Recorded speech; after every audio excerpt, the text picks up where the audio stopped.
Welcome, everybody. Super excited to have this live stream with you guys. We have some incredible guests that we're going to be speaking to here today, and I want to make sure you guys understand a little bit about what you can expect. Things are changing. There's a lot of tokenization going on in the space, and we want to make sure we're actually bringing you the best possible information about how this is actually happening, some of the benefits, and really what kind of sets things apart. I'm talking about how we have, your blockchain actually keeping things transparent, keeping making sure that people are actually holding the assets that they say they're holding, enabling investors that might not have a lot of money, let's say your micro investors of the world, to be able to participate in the space, and even lending, yield farming, things that you can actually benefit from this fractional ownership of these assets, which is a really, really exciting space. To kick things off, I would love to go around the room and kind of get a few brief intros to make sure that we kind of get to know everybody here and maybe make the most of our time. Audrey, if you would mind, how about we kick it off with you? Hey, so yes, Audrey Nesbitt. I go as altcoin Audrey on X, and I have been in the cryptocurrency space since 2014. I've been directly in the mining space, traditional mining, not Bitcoin, for the last 3 years. And I've known, I've been writing about how tokenization of real world assets will affect junior mining stocks, precious metals, etc. And at Goldie City, we are tokenizing gold and silver, and it's an incredible platform and ready for anyone to come and check it out if they're interested in tokenizing their precious metals. I love to hear it. We also have some legends in the space here. Barry, why don't you give everybody a quick intro and let everybody know what Gold Zip is all about? Okay, good. Hi, can you hear me? I think so. Yeah. Loud Okay. and clear. Okay. Okay. My name is Barry Yip. Okay. I've been in this crypto industry for over 10 years. I was in traditional banking before, and then I moved into the crypto space. And I joined the Hong Kong Gold Exchange since 2019. And since then, I'm working on this GoSip project. At GoSip, our mission is to transform gold from a static gold as static vault asset into a high velocity digital currency. We are bridging the heritage of a Hong Kong Gold Exchange with the modern DeFi to provide banking grade security to to every day's retail investors. So basically, that's my project. Fantastic. Great to hear it. All right, next up, how about you, Ronald? Let everybody know what Silver Times is all about. Yeah, sure. Thanks. Thanks for inviting us. I'm Ronald from Silver Times. I haven't been around in crypto base for a really short time. But I started as a bullion trader since like 2014. I have been trading silver principally, silver bullions and gold bullions in Hong Kong since 2014. And I think in last year we can see that silver price is have a really strong momentum, and we see that there's a huge entrance barrier for retail investors. So that's why we come up with tokenization ideas, whether we can use blockchain technology to democratize silver investments. So our silver out of way projects, our silver, which is called Silver Times, is one-to-one packed to physical silver. The underlying asset include like silver bars, which will be 50% of our silver bar will be stored in like recognized vaults, internationally recognized vaults. Another half of the underlying asset will actually be like forward silver contracts at some of the international brokers. By having like forward contracts, we are able to free up some cash to put it into money market funds to generate interest to cover our operation fees. And ultimately, we hope to provide free silver investment tools to our retail investors with zero transaction fees and annual charges, which will be free for everybody to come on board. Very cool. Grant, how about yourself over there, Kubernetes space? Hey everyone, I'm Grant Blaisdell. Also been in the blockchain market about 12 years.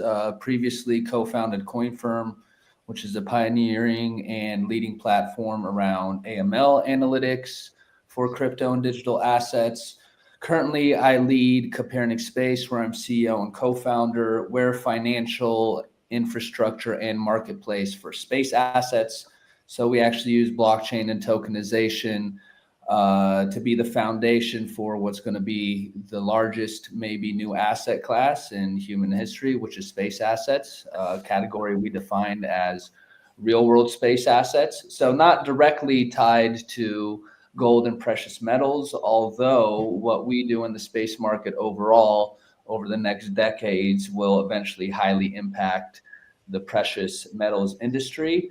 And actually, this is the first major asset class that can inherently be put on chain from its foundation, from its beginnings. I'm also co-founder at Tixi, which is a live events platform and ticketing application where we also put tickets on chain. So for me, the RWA term is extremely broad, but once again, I think the standards we set for space assets is something that's extremely important for almost all markets over the coming years. Oh, you're so right about RWAs, man. There's so many opportunities and so many different things people are doing with RWAs. It'd be a shame if we only kept it to one single thing. But let me kind of kick it off by asking you guys something important and just to get a better understanding of the crowds that we're dealing with, right? When it comes to tokenizing, specifically, let's say tokenizing precious metals, what would you guys say is the most, what's the thing that people get wrong, right? That misconception that people kind of come in thinking that this is how it is, this is how it's going to be. And all of a sudden they go, whoa, this is way better than I thought, or this is not what I thought it was going to be like at all. Maybe you guys can kind of go over some of those, those misconceptions to kind of kick us off. Audrey, I see you're biting the bits to jump in here. Well, I mean, there's different angles for that, right? So obviously the one that I find I'm seeing the most, especially to people not in the space, is that it's not crypto, right? That it's it's a real world asset. It's just a digitized token version of a real world asset. So I think that's the number one misconception, is that it's crypto. So yeah, that's what I would say is the biggest misconception for me. Sure, that totally makes sense. Anything else from you guys here?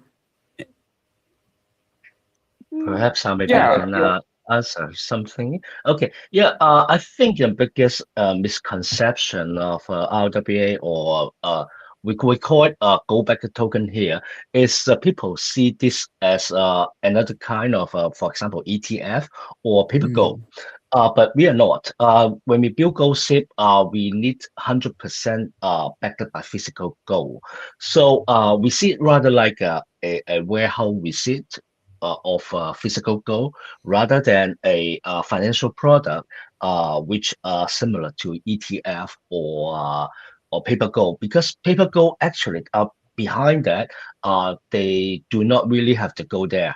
They might have a future contract to support the value, but we are not. We have every single bar we have in the vault to support our token. So maybe one of the biggest misconception here, what I think. Yeah. I mean, that's great to hear, because I know even the dollar, we don't have all of that, backing what it's supposed to be. I have another one, unless somebody else wants to go. Another misconception, but from the other side, from the issuer side, is that it's a fast route to money. And it is not. It is not. And I try to explain to people that now you're actually adding an additional layer of regulation. Maybe not for space, but you're adding an additional. Precious metals are heavily regulated, much like financial assets. So it's not so, again, people like, oh, I can just raise millions and millions of dollars very easily. And it's like, no. No. Yeah, I think it's 2017. 18 and the original ICO days, that might be a little bit more possible, but now it's now it's more strict, I'd say. I would just add on to it that it's not just like a digital wrapper. I think the amazing thing really about this technology is its programmability and kind of introduction of new utility factors. So not just taking something that, let's say, might be physically held somewhere and making it have more velocity or be dynamic. I think the programmability of assets is awesome. So, attaching yield to it. I have a good friend of mine, Kieran Lubin, who built a company called Strato. So they're, not just tokenizing gold and silver, et cetera, but they're attaching yield to it, different sort of capabilities on how to utilize it. And I think that's going to be for a lot of people, a misconception around RWAs. It's we're just taking something and we're tokenizing it, and there's no additional utility that can be added onto it. I mean, to counteract what you said, Audrey, real quick, I mean, it is real money as opposed to if you're holding fiat. So you're technically, finally getting your hands on money for something of real value to a certain extent. But I completely understand where you're coming from. A lot of people are coming into the space going, like you were saying, Grant, like, are we back in the ICO days? Can we flip this, 100x overnight? And that's not necessarily what we're looking at. We're looking at real assets that actually have, value behind it, as opposed to a lot of things that are going on out there. And it's just, a PvP game. Essentially, who can cash out first and make their bags before the next person kind of tries to take it out of them. But in this space, it's been kind of wild. I think it was volumes just on like daily volume have reached like almost $700 million in a single day for precious metals. How does this translate, right? Like, given this has been such a talked about commodity out there, everybody's been talking about gold. It's one of those things like oil and gold now are the most talked about commodities out there in the world right now. What do you think is going to make the difference here? Like, because we're looking for investors that not only understand that market, but also wants to take it to the next level and say, hey, we can actually transact faster, quicker, more secure ways of transacting. Like, what do we do now to get the adoption rate to come over to the light side here, of crypto, I guess you can say? Well, from silver point of views, I would say that actually by tokenizing the asset, it's actually providing a very accessible investment tools to our potential investors, retail investors. Because let's say you're interested in investing in silver bullions, you just go into any shopping malls, any jewelry store. I don't think you can find like investment grade silver products. You might find like a silver jewelries, but whenever you're trying to sell it back to the jewelry store, they charge you like 10-20% discount from your purchase price.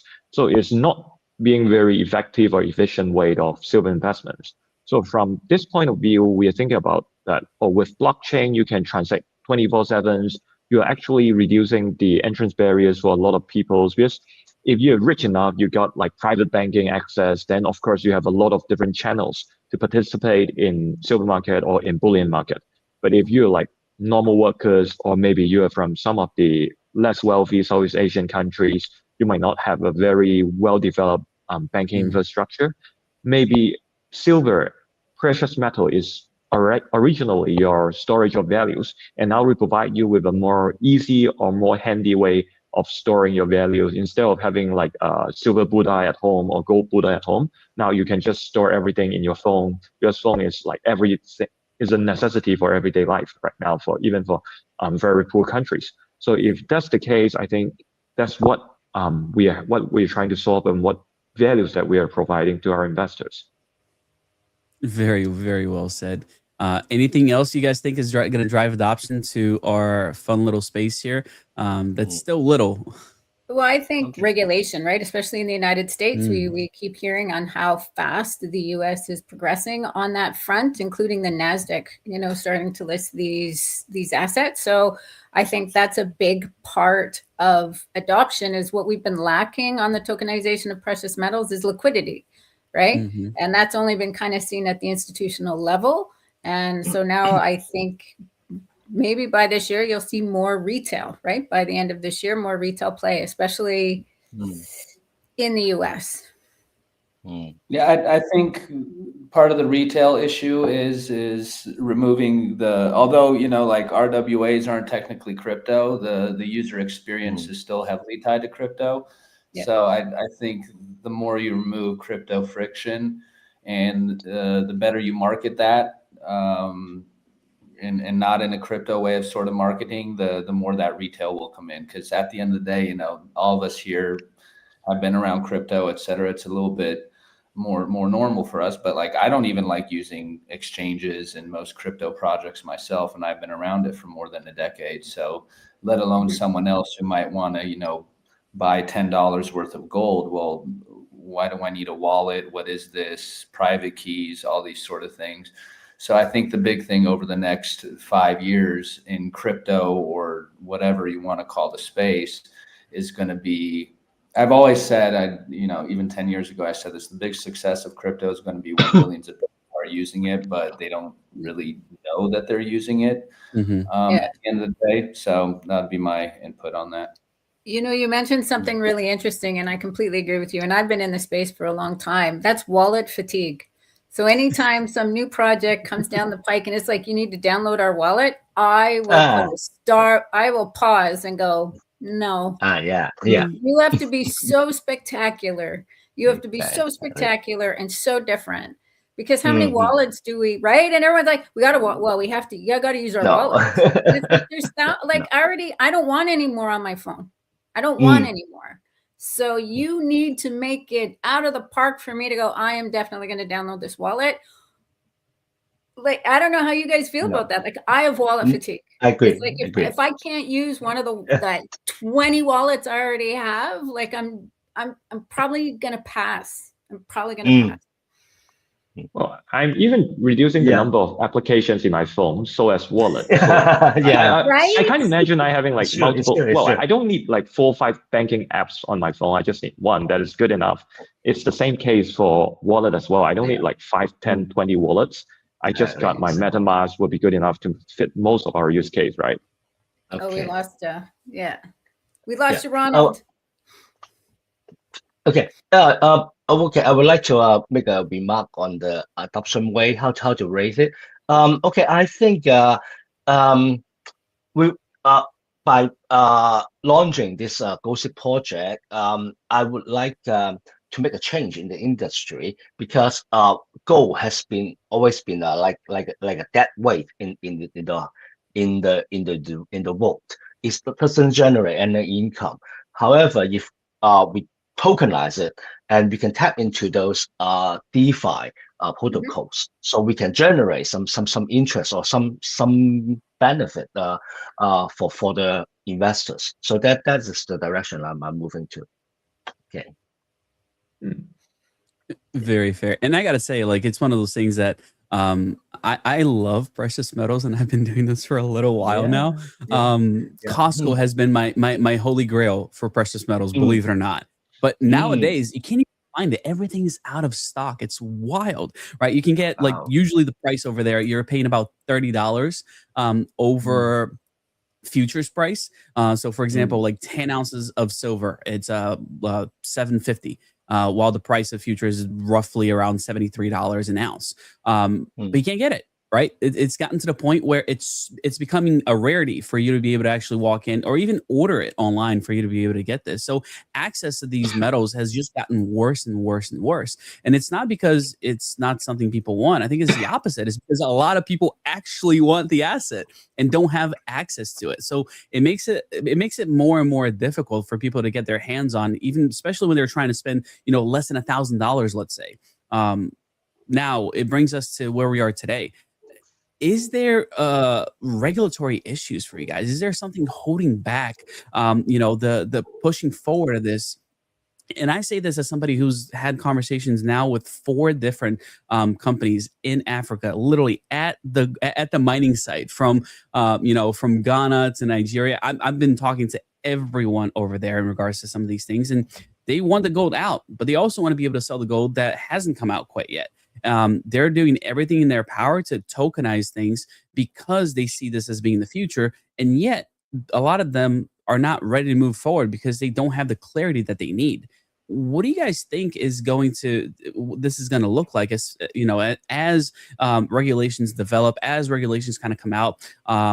We got this gold versus silver set up. Do you think, which one might have the most, how do I even say this, upside potential overall? Simply because, if regulations open up, everybody is going to be able to try to get into this. And when I say regulations, different countries have different regulations, right? So we're dealing with so many different little instances here. Maybe sometimes a country that has a lot of silver might benefit better than somebody else that has gold, and they're not able to regulate it quite yet. You guys are absolutely ahead of the curve, leading the way in this space, but there's still that question of which one comes first as far as upside potential is concerned, at least over, let's say, the next year or so, because things are moving fast, but which one moves first in your guys' opinion? I'm gonna guess it's gonna go silver, but go ahead, Grant. I'll just take a stab at that. I mean, as Audrey said, you know, precious metals and stuff is a little bit, let's say, more regulated than some token you can quickly generate, you know, on a smart contract. With that said, in my experience over the past 12 years, and someone who's been, you know, around the regulated space, built one of the first RegTech platforms for crypto, I don't see that much of a downside for entities that just kind of push the ball themselves in the private market. You know, if you hit it really, really big, you generate enough value for yourself that even if, let's say, the SEC goes after you, that you just pay the fine, and it's extremely profitable to approach it that way. I'm just being really honest from what I've seen in the market over years. At the end of the day, I think, you know, the US obviously leads around the regulatory thing because they're the only one that are willing to chase you around the world, you know, and pull you out from whatever hole you're hiding in. So for me, I think it's a combination of both, to be honest. You know, as someone who's built a few ventures in the space, you know, I've thought about how much I've lost because I'm constantly considering, you know, what is the best regulatory practice around something. I mean, I'm not the specialist like you guys are around the gold and silver aspect, but my guess is that there's a lot of activity that's happening that's probably not fitting whatever regulatory standard there is, or there is no regulatory standard from where they operate, so they're just running with it how they see fit. That's very true. Let me ask you, in regards to the space tokenization of things, like I know that's definitely a different space, but we're still tokenizing. Are you dealing with a lot of regulatory, you know, red tape when it comes to your space, by the way, Grant? What we're most worried about is securities regulation. So we actually segregate the asset class into two different categories, what we call financial space assets. So those are tokenized vehicles, mechanisms for funding space infrastructure and funding what we call real world space assets, which we actually utilize NFTs for that. Those are tied to unique, commercially viable assets with utility like payload space and rockets, data, et cetera. So those technically don't touch on securities sort of aspect. So the financial space assets, most of those, unless you're launching a pure utility token, which might be some rare cases, they don't. So one of the big opportunities around, you know, the space market is like we get to define standards, even terminology like real world space asset. Like I came up with that before RWAs was really a thing. It's like you have a unique opportunity to define and implement standards for a whole new asset class, which is, I'd say, less than once in a lifetime sort of opportunity. Yeah. No, absolutely. I mean, talk about being cutting edge of technology here.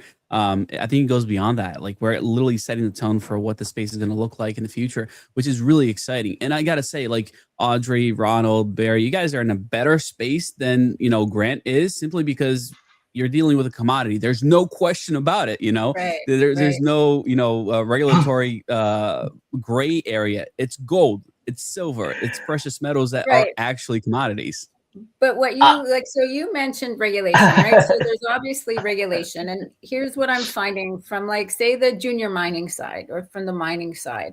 There is such a they're in a hot market right now. It's a seller's market, so to speak, in precious metals.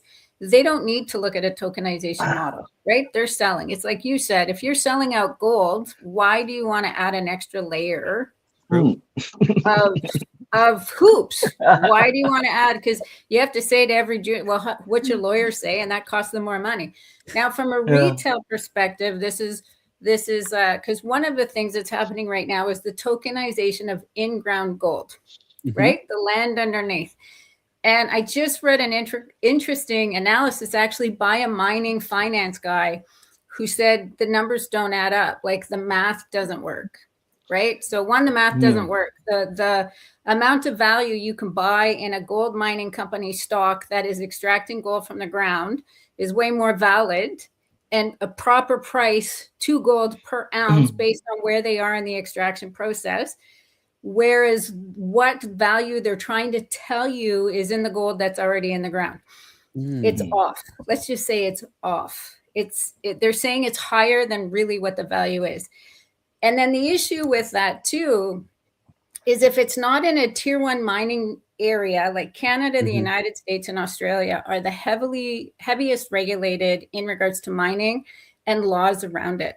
If it's land or mining assets that are not in tier 1 jurisdictions, you have a risk, right? You have a risk that the government can just take it, or you know what I mean? So from or worse. Retail side, do your homework. Don't just think because somebody's telling you it's silver or it's gold. There's differences between gold that's stored in Swiss vaults and gold that's stored in my basement. There's big differences in the value. I like the gold stored I in my really basement better. want to echo to Audrey's point on regarding the mining aspect, because we sold our group of companies sold a gold mine like 2 years ago, and actually we're using like 5 years average price to do the valuations. So if anyone telling you that they're selling you like underground gold at like maybe 5-10% discount to like spot price right now, is a rip off from you. You're really a scam program, because it's not how the industry works. So that's really retail investors need to do their homework. We really need to look into how things are doing in the rim. Wait, hang on, Ronald, because I'm ignorant when it comes to this thing. Like, what should be that discount? Like 5-10% is not enough. Like, what should it look like? You said you did the 5-year analysis of this thing. Well, we are doing a 5 years weighted average to calculate the valuations of the mine. So let's say, last year is like $5,000, something like that. But if you weighted it in 5 years, then maybe the average selling price you're actually paying for underground value is like $2,000 per ounce, or maybe $3,000 per ounces. Then it's a big cut from the spot price right now, like 40%. So if someone telling you like 10-15%, it's not reasonable, because it's not the industry standard. If you do the math, you just do your weighted, ask the AI to work out a 5-year average for you, then you will know the price right now. We don't have mining operation right now, but that's what we come across. And I think that time we're selling like, I think $1,800, something like that, 5 years average. Wow. So it's a big cut from the current spot price. So that's the norm, I would say. So if you're expecting like 10-20% discount, that's a no. Definitely too good to be true. Got it. Yeah, I mean, and talk about anything that's new. I mean, you mentioned the ICO craze earlier on. Tokenization of gold is not one of those things that everybody's so used to. So this is where people are going to start being taken advantage of, right? Because they don't understand the numbers. They don't exactly understand how the numbers are supposed to be. They're thinking they're comparing apples to apples. They're like in-ground gold versus gold, same thing, right? Like, not necessarily, guys. There's definitely a silver lining to what can or should be done in this space, and how people are actually extracting value from others. But when you talking about tokenization of assets here, like, how do you guys see these tokenized metals fitting into this broader RWA ecosystem? Because let me tell you, RWAs are like the most profitable / biggest volume asset in crypto, because they love to bundle everything in. Doesn't matter if it's space assets like you're talking about, Grant, or even stable coins. They consider everything RWAs. How does precious metals kind of play a role in the RWA narrative that we're kind of seeing play out right now? If I can make a real quick comment, I actually don't like how RWA is being applied as a term or defined, which is pretty much anything and everything is RWA. I actually think it needs to be specified quite a bit. So that's why even when you heard me talking, I segregated space asset classes. Like, no, these are financial space assets. Their inherent value is either speculative or it's a vehicle for financing or whatever it may be. And then RWAs are there to represent ownership, rights, utility of unique particular assets like payload, data, computation capacity, and orbit, things like that. So I think I kind of don't like the way that it's been approached, which is just throw everything into a bucket and call it RWA. I think part of that is marketing and fundraising strategy for companies as well. 100%. I completely agree with you. And I'll be honest, like a term that I came up with that I love for any precious metals or anything that's coming out of the ground. It can be metals, it can be uranium. It doesn't matter what it is. Like RM RMAs, right? Real mineable assets. Mineable. Breaking things up just makes a lot more sense. I'm 100% with you, Grant. Okay. And that was a little, that's why I brought up the stable coins, because that's exactly what's happening. You know, we're kind of inflating the RWA markets because of stables all the time. I mean, that those are big numbers, so it definitely makes it stand out. But how do you guys think, you know, the silver or the golds of the world are actually going to move the needle into this, you know, the vision, I guess you can say, of RWAs? Because you sure call everything RWAs, but people have to have an understanding that there's more than one category underneath of it. Actually, I've been dealing with a regulator quite a lot recently. There's something I encounter when I'm dealing with them. Okay, they try to classify what is RWA. It's hard for me because sometimes they want to see it as a security, which I completely disagree. But sometimes they like to regulate it like a stable coin. So I don't know what to say about it, because we are not either. We are not stablecoin. We are just I want to present it like a warehouse receipt, which is digitalized. Because traditionally, if you have some gold in the storage house, you got a receipt, okay, to prove the ownership of your gold. Okay, we just want to digitize this holding. Okay, which this title, the proof of title can be transferred, which I think is perfectly to put on blockchain, which can transfer easily. So that's the thing I like to express to the regulator, but they have difficult to classify. They're difficult to understand what I'm saying. So that's I try to sort out. Okay, work with them. So yeah, so. I mean, they love classifying whatever is most convenient for them, you know. They want to put things in the right box. Okay, so, they do not want to have an extra box which have some strange thing in that new box. Now, how do you see it? Like same risk, same supervisions, Barry? Do you think there's like same risk, and the level of supervisions or regulations are really reflecting the risk in gold or silver token? I'm really confused about that part. I don't see it that risky for professional or qualified investors only.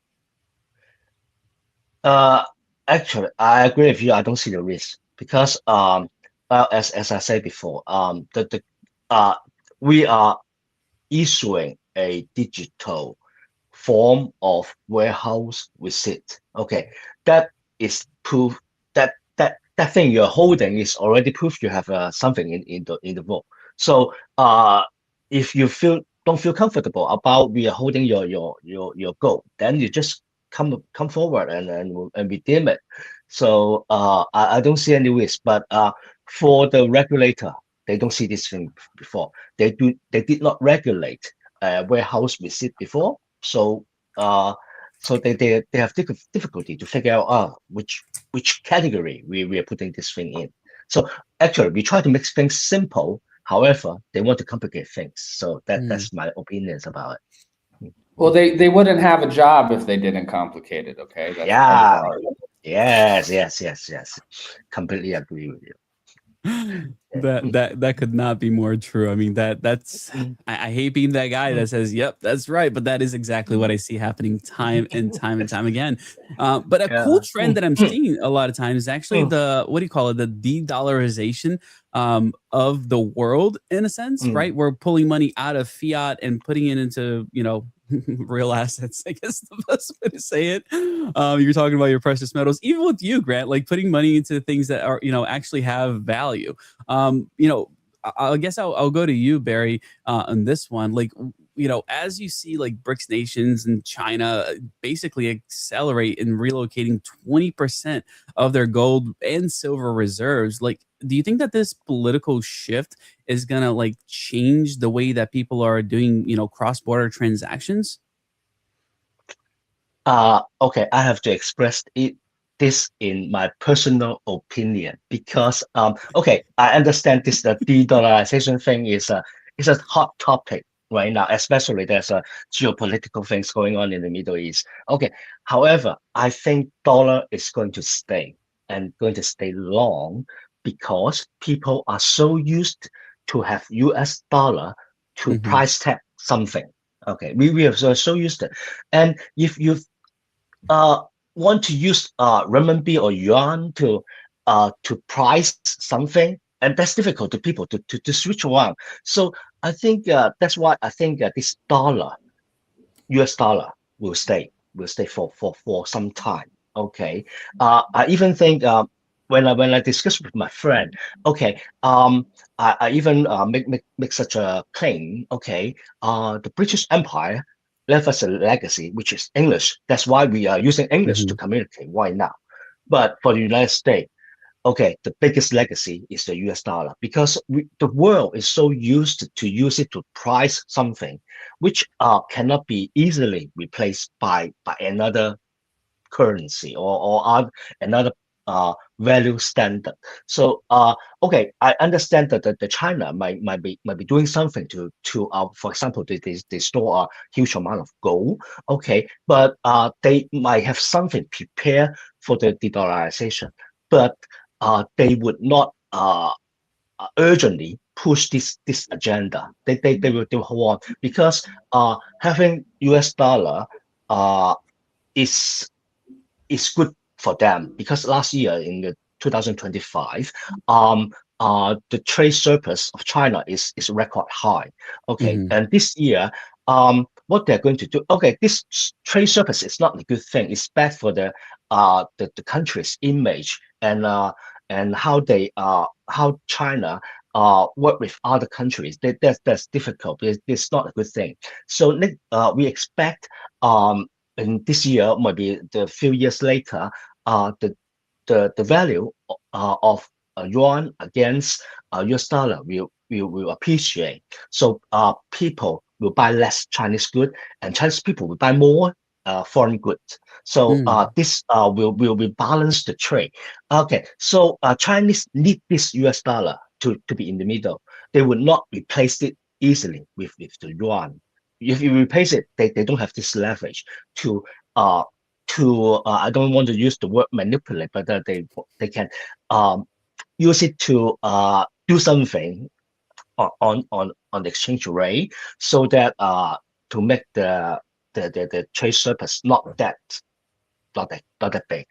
Okay. No, it So totally makes sense, and it's not a matter of, like, mm, the dollar going away necessarily. It's about finding no. instruments that allow people to Mm, have better ways to transact without losing mm, value in those transactions, right? And mm, that's why I bring up gold and silver in this scenario, like you mm, guys are actually tokenizing, because if I'm a person that likes gold, let's say, and I mm. don't want to transact in Right. dollars, I don't want to transact in other currency because I see gold as the most valuable thing there is in my book. So to me, if I'm, it's the way I treat Bitcoin, for example. I haven't spent Bitcoin in a couple of years now.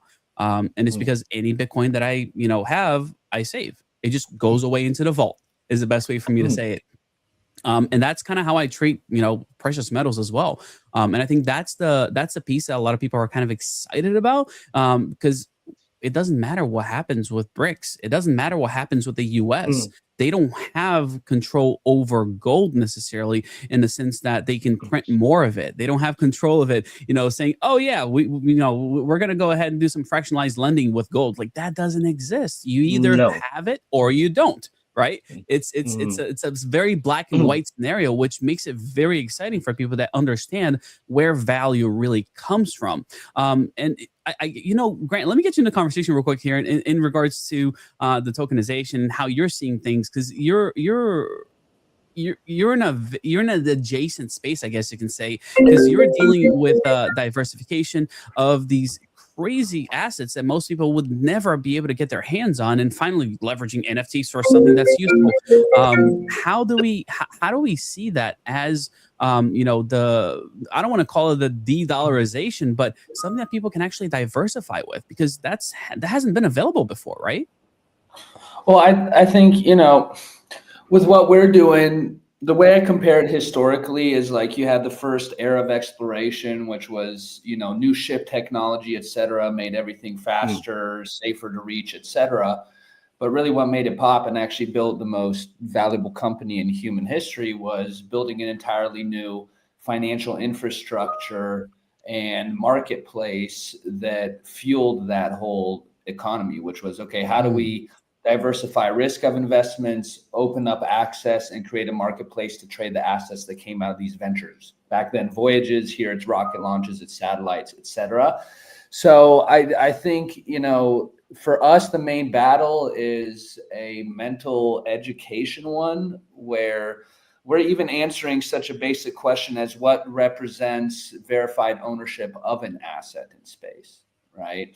SpaceX is about to do the largest IPO in history. That will be a big pusher into people going, okay, this is a valid market to invest in beyond, select VCs and how they're looking at it. And then there's going to be entities like us that are opening up that gateway to either become a stakeholder through investment or a stakeholder and participant through what we call the real world space assets. So like, for example, we did a moon mission sort of test last year where we proved a new model both on how to finance a lunar payload and then how to commercialize it. And we had hundreds of B2B and B2C participants who literally sent their assets and are now on the lunar surface.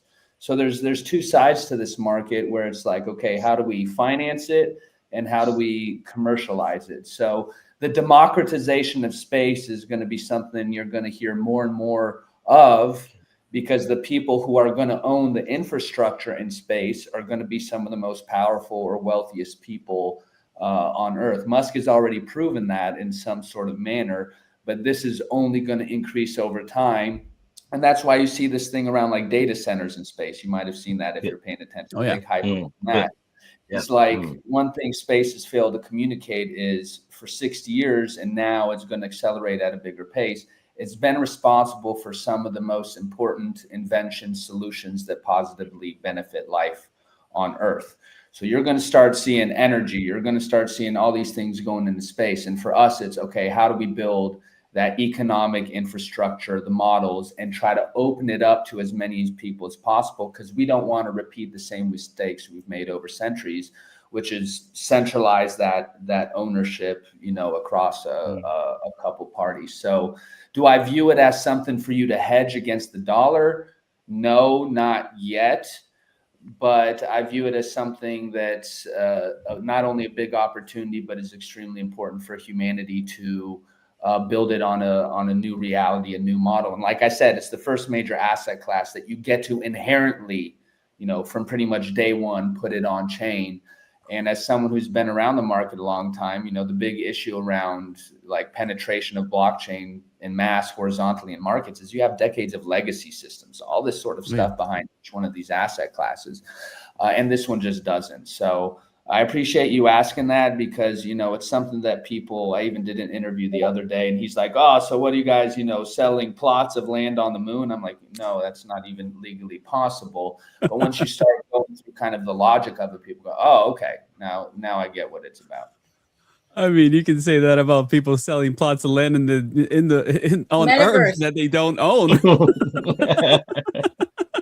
And just, I got an NFT for it. I'm commenting on that because I come out of the digital media space as well and stuff like that. So I could have told you early on that that's going to blow up in everyone's face. So. No, but all right. So we're talking about these assets that are essentially trying to, in a way, safer sometimes not. I mean, it's an investment tool for a lot of RWAs, but when it comes to precious metals and the the things that we're kind of discussing, they kind of are not safe from geopolitical shocks a lot of times. I guess the question is, like, when you're dealing with a portfolio, like, what does the allocation actually look like? Are we, mix? Is the best way to kind of mix these assets, these, precious metal assets with Bitcoin, with Ethereum? Like, what does a good portfolio look like exactly to be on the safe side of things, right? Ronald's gonna say you should just buy silver. Your whole asset should just be silver. Well, that's a biased answer, but it's true that our portfolio did really well last year because of the silver price. And indeed, we have a very limited exposure on crypto asset. I think like it's 10% on our portfolios, and like majority of the portfolios will be stock and precious metal, basically silver and gold. I think nearly half of it, like half is remaining half would be half is stock and precious metal, basically. And with tokenization, you can stake it or lend it out, and you can generate yield from tokenized precious metal. It just changed the nature of like traditional slow moving negative yield precious metal investments, because we like to invest in physical bullions like gold bar, silver bar in our vault, and you're paying out like vault costs, insurance costs, and everything. So with Tokenized, then you don't need to pay for that. You just put it on like different lending platform. You generate yield backs, or you can swap it with like stablecoin and generate all kind of yield. Then, investing in precious metal is really a good investment in that regard, because you have the upside potential, especially if you believe in like the basement trade, de-dollarization. Then maybe you should keep up a bit on your precious metal portfolio, maybe half, maybe, I don't know. Maybe we are a bit aggressive. I'm not a financial advisor. I'm not being held like responsible for that comment suggestion. You should do your own math, but we are being a little bit aggressive on that part. No, totally makes sense. Let me bring something up. I just realized like we like to talk, and we're actually good at it here. Something that happened, what was it, yesterday? We saw Circle take a 20%, over 20% haircut, simply because of the new Clarity Act, saying that they would not be able to earn passive yield rewards on USDC holdings. Precious metals live outside of that, which is actually exciting. Is there a risk, you guys think, to see something like this, as far as regulation is concerned, affect the realms that you guys play in? Well, we come across like different lending platform, and when lending platform check with us whether there's like someone who is willing to do the liquidations, we just say yes. We're more than welcome to be the liquidators. We just willing to take back all the physical asset, because we have been trading physical asset anyways.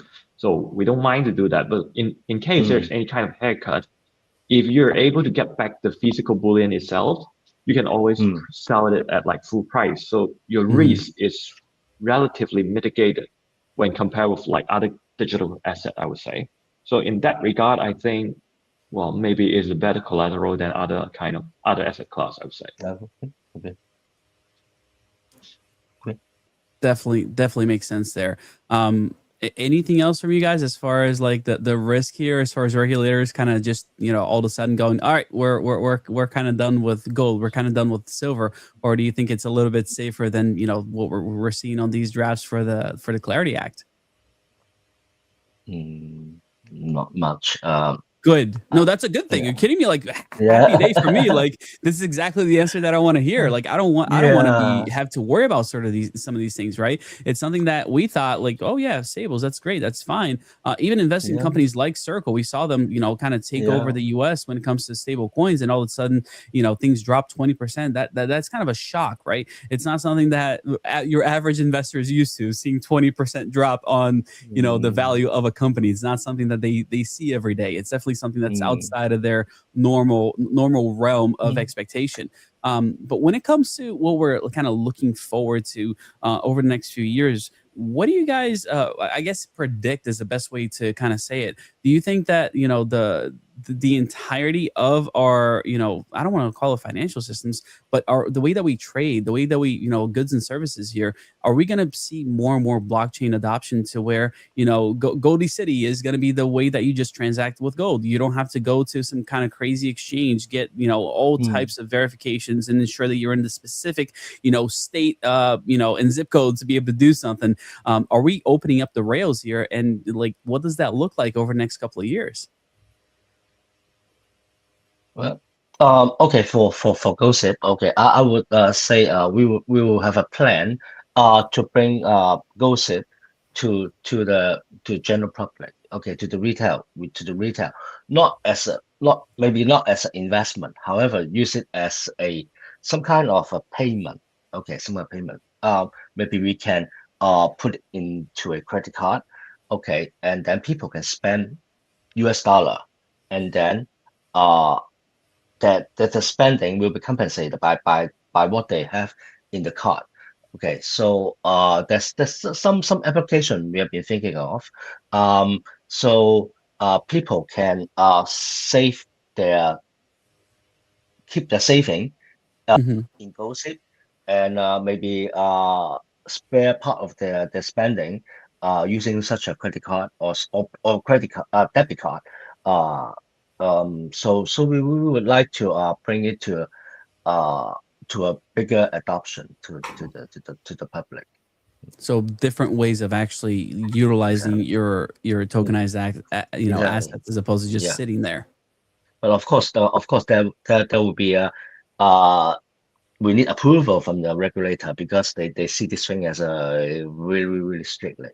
Yeah, especially when you use such thing as a payment.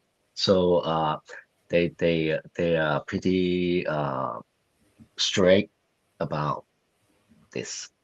Yeah. No, I can only imagine. That totally makes sense. I mean, you're essentially at that point competing with the big guys, right? Like they definitely like having control of the market as much as possible. So anything that's going to disrupt that, they're going to push back against it. And sometimes they push back with regulators, and that's totally understandable. I mean, once you have a system, what you want to do is try to prevent anybody else from getting in there, right? It's why they're always raising the bar. I mean, literally why people have to pass the bar to become a lawyer. That doesn't, you can be a genius, you can argue left and right in court, but if you don't pass the bar that these people have set, you're not a lawyer, for example. So this happens in every industry across the board around the globe. So it's really a matter of understanding, like, okay, these guys want to play hardball, how can we get past these blockades and provide value for ultimately the consumer, right? Follow the path. To what Barry said. Sorry, go ahead. Go ahead. No, please. In the US, you don't have it, but in Europe, you have something called Revolut. It's out of the UK. So to what Barry was saying is, for example, what I used to do is when you use your Revolut card, you can, use it digitally as well.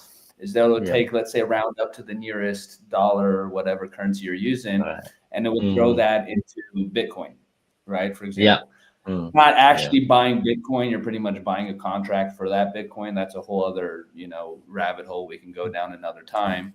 But to the gold and the silver thing, I think that would be very interesting for people to have, is that sort of kind of option to kind of passively take quote unquote spare change, just continuously accumulate. Once again, it's not real ownership, but rights of ownership, whatever you want to call it. Ownership. To gold. I think that would be an interesting thing to see over the next couple of years. Okay. Thank you. I mean, absolutely. And I think there's other examples of that as well. I mean, we're not only just the rounding up, but the cash back, right? Cash back in the US is very popular. So I'm actually good friends with these guys, but the Fold app, for example, they've been around for almost a decade now, I want to say, and they give 1.5% back in Bitcoin. That's been their thing for as long as I can remember. And they've done really well, because when they started, let's say, Bitcoin was a lot cheaper than that. So there's no reason why this can't happen with gold, with silver, with different assets that we're actually looking at now. But again, it really does start with tokenization, because there's no way that I'm going to ship you an ounce of gold every time you hit a certain threshold or earn your cash back, right? That just doesn't make any sense. But when you tokenize things, it gives you the opportunity to actually have those financial tools available to you, which does change the game tremendously. I just noticed we're getting close to the top of the hour. I want to make sure that I give you guys a little bit of a chance to kind of go around the room here and say your piece, say your final words, maybe where you think things are headed and what you guys are focusing on over the next couple of years. It'd be great to hear. And I'll kick it off with you, Ronald. Yeah, sure. Thank you. I think silver is the next growth point, because silver and copper is one of the very important metals in a lot of industrial use case, and it has been in deficit, global supply deficit for 6 years already. So we believe in silver that there will be a strong bullish. We're being very bullish on that, and we believe that the super cycle for commodity has started. I believe that if you haven't started looking into commodity, you didn't put your money into commodity, maybe you should start your homework right now and do not miss this opportunity. I think it can be a big change to your portfolio. That's what I would like to add on. No, I completely agree, and at the bare minimum, is what you said, right? At least look into it. That's what I always tell people. If it's not something you're interested in, that's fine, but at least look into it. Make sure that it's not something you're interested in. Grant, let's shake things up. What's going on in space, man? What's going on with your space assets over the next couple of years? You think? Well, I appreciate you specifying. I was actually Ronald kind of took what I was going to say, more focused on copper. I think, silver and copper are both used in, especially copper is used in almost every single technology we're using today. So especially as the data centers, all this sort of demand grows, you're going to see a bigger demand for that. So when it comes to the precious metals, I'd actually, kind of look at the copper to rise the most dynamically around everything. But again, I'm not a specialist when it comes to that. When it comes to space assets, in general, look at it as a market that's relevant. It's a market that's already over $600 billion in worth. 78% of that is commercially private. So it's not dominated by government sort of movements like it has been. There's over 10,000 companies operating in that space. And it's, again, the models that we're bringing to it is back to that first era of exploration is, okay, let's take out of looking at how you can participate in space is just through equity of a space company. It can be ownership of a satellite of that space company or a select piece of infrastructure. Next year, you have the first private space stations scheduled to go up. There's loads of different infrastructure and opportunities. Like right now, we're doing a sale for a reusable rocket. First asset that's going up on it is a custom-made Swiss fine watch collection that goes up, comes back down. We authenticate it, attach certifications, and tokenize that into the real world space asset. And that objectively increases the rarity and the value of that formerly terrestrial asset and converts it into, a space asset. So even in like these, you can even take terrestrial assets and turn them into more unique, rare, and valuable space assets. It's kind of a novelty thing, but it's a multi-billion-dollar market that's actually kind of untapped. So we have people that want to put trading cards up, et cetera. We're just building the standards that whether it's a trading card or it's a satellite, we're just building the standards that horizontally apply, to the market around it. So my last communication around that is that space is the biggest market coming up. It's already a big market. There's loads of activity going around it. And obviously the SpaceX IPO is going to be kind of a watershed moment where the whole world gets to kind of have that proven on a big scale. Okay. Literally, right? Space is going up. To the moon, literally, is what I'd like to say about. Barry, how about yourself? I just realized. Can you hear me? Because I just realized my video got frozen. Oh, okay. Your video is frozen, but we can hear you. Yes. Okay. Hope you guys can hear me. Okay. Okay. I don't have much to say, but I'm still optimistic about gold. About the gold price. Okay. What I try to do and maybe the Gossip project is trying to bring more utility to this metal, to this gold, bring more utility, not just a storage of value. Maybe we can use it for more on our daily transaction. So that's what I'm working on now. Okay. Very, very cool. Yeah, I mean, looking at those daily transactions, that's something that people can actually use every day. And again, I say this all the time, trade things that you actually use, trade things you actually understand. So the more you use it, the better off you're going to be. Audrey, I would love to give you the final word here to kind of close us out. Goldie City, we're Yeah. clearly bullish on gold. So check it out, goldie.city, and beta is live and you can sign up for free. You want to tokenize gold? Come on over.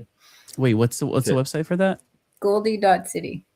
Goldie.city. Fantastic. Yeah, can't wait to check that out and see how we can actually get started on there. I mean, it's pretty exciting that beta is out. But I got to say thank you so much for everybody that listened in to us today and to our guests. You guys have been phenomenal. I know you're a little frozen there, Barry, but love the smile throughout this conversation. It's always good to have people that are actually excited to talk about things. It makes a big difference, and people can actually tell that you care about the topic, you care about the things that you're talking about. That definitely always shines through. So thank you so much for all you guys' participation. Ronald, Audrey, you're a legend. I love every time I get to talk to you. Grant, pleasure meeting you. It's been phenomenal, kind of understanding a little bit more what's going on with space assets. I can't wait to see where the space goes, pun intended there, as a whole, because there is plenty of opportunity, and you guys are, leading the way. And I couldn't have asked for anything better. Like you said, Grant, I've been in the space for well over a decade as well, and seeing what's happening with it now, I wouldn't want to live at any other moment in time. This is really exciting, talking about not only these emerging technologies, but how to leverage these technologies to not only transact, but see the world in a different lens and be able to, give access to people that would otherwise not have access to these assets. So thank you all so much for what you're doing, for your insights and everything that we kind of went through today. Please make sure that you guys are following these accounts that you might be watching on right now, so that you can get more updates on what's going on with Goldie City. Genzio, also, if you guys are watching on YouTube, that's also a great platform to follow. So thank you all so much. It's been a pleasure, and I can't wait to do this again. Thanks, everybody, and we'll see you next time. Bye. Bye-bye. Hey, what's up? But it's not something Genzio is afraid of. If you want to survive, you got to build a house. Even though we do not understand. Ladies and gentlemen. Rebecca's Genzio Media House. Awesome. Thanks so much for joining us today.